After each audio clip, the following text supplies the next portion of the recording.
La seule façon d'aider les gens pauvres, c'est de ne pas en faire partie. Salut, je vais te parler de mon expérience de la tournée 110 de Franck Nicolas et il y aura un extrait officiel en fin de vidéo. Beaucoup de personnes pensent que l'éducation s'arrête à la sortie de l'école. Or, l'apprentissage de la vie est constant, bien loin des bancs de l'école.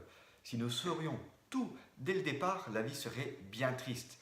Toutes ces expériences que nous vivons au quotidien nous apprennent quelque chose.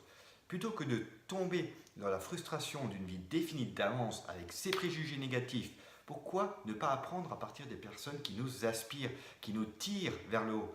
L'objectif du développement personnel consiste à mieux se connaître, ainsi à valoriser ses talents et potentiels, à améliorer sa qualité de vie pour finalement réaliser ses aspirations et ses rêves. Dans cet univers, il y a des poids lourds. On peut citer David Laroche, Anthony Robbins ou Franck Nicolas.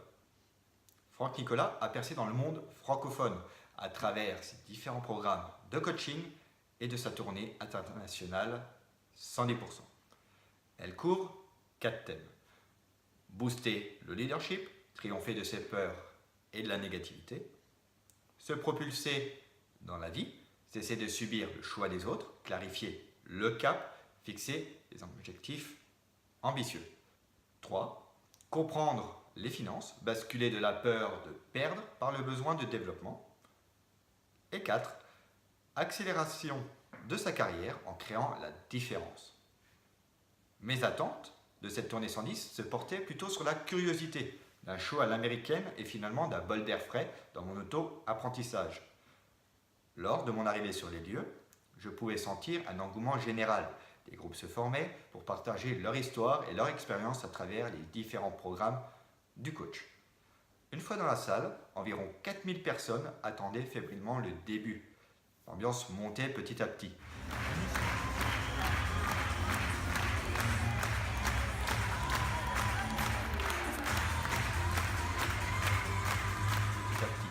Initialement prévue pour durer l'après-midi de 13h à 18h, elle s'est terminée à 21h. Il y a eu 3 heures de contenu supplémentaire, imprévu. Franck partage son contenu dans une suite fluide, tel un one-man show, à travers l'apprentissage par l'action, comme des exercices de sortie de confort, la visualisation mentale, des témoignages ou même des danses endiablées.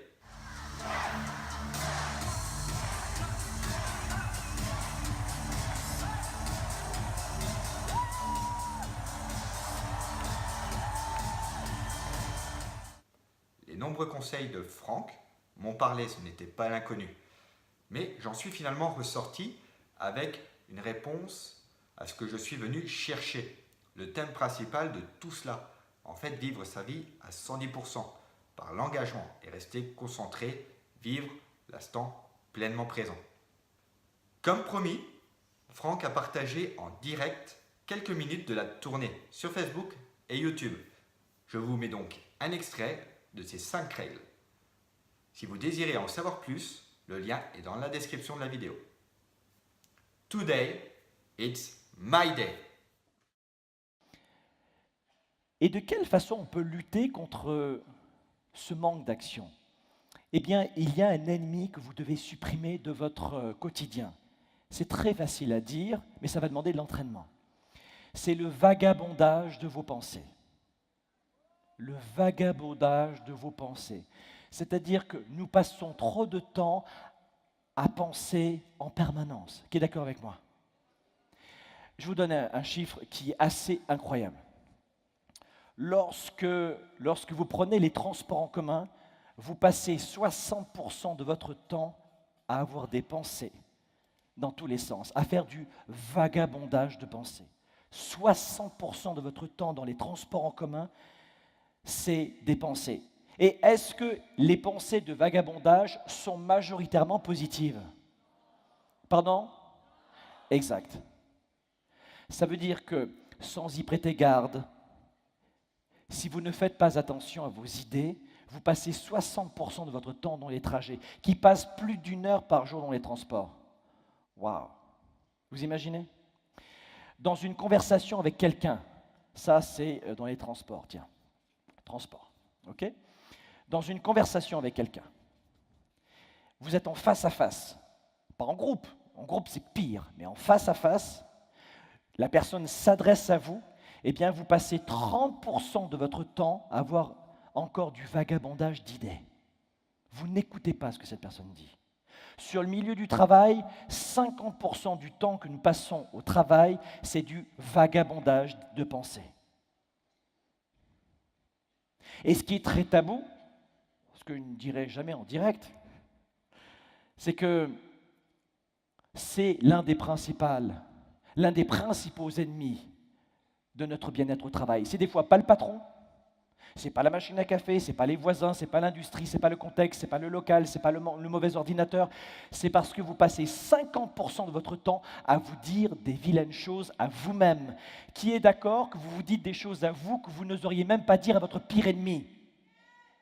On se dit des saloperies à soi-même, vous êtes d'accord? Jamais on n'oserait dire ça à un pire ennemi. Et ce qui est étonnant, c'est que je dirais 10% du temps dans nos relations sexuelles, c'est la même chose. Même dans nos relations sexuelles, dans l'intimité, tu as 10% du temps où il n'y a personne. La lumière est allumée, mais il n'y a personne dedans. On est moins heureux quand on est moins engagé. Qui a compris cela? La concentration des idées ne fait pas partie de notre organisation quotidienne. Qu'est-ce que je veux dire? Je veux dire que tous les jours, chaque matin, vous vous concentrez et vous organisez où va se déplacer votre corps.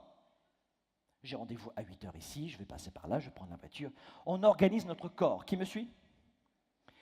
Mais très peu de gens, et c'est ce que vous aurez après cette tournée 110 aussi, organisent et protègent leurs pensées. Oh, et leurs idées. Qu'est-ce que je vais faire de mes pensées, de mon mental et de mon esprit aujourd'hui? Qu'est-ce que je vais faire?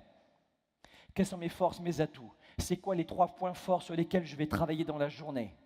À quoi je vais dire oui et à 90% à quoi je vais dire non? Vous devez penser à protéger votre mental. La plupart du temps, nous ne sommes même pas conscients des choses que nous pensons. Vous êtes d'accord ou pas?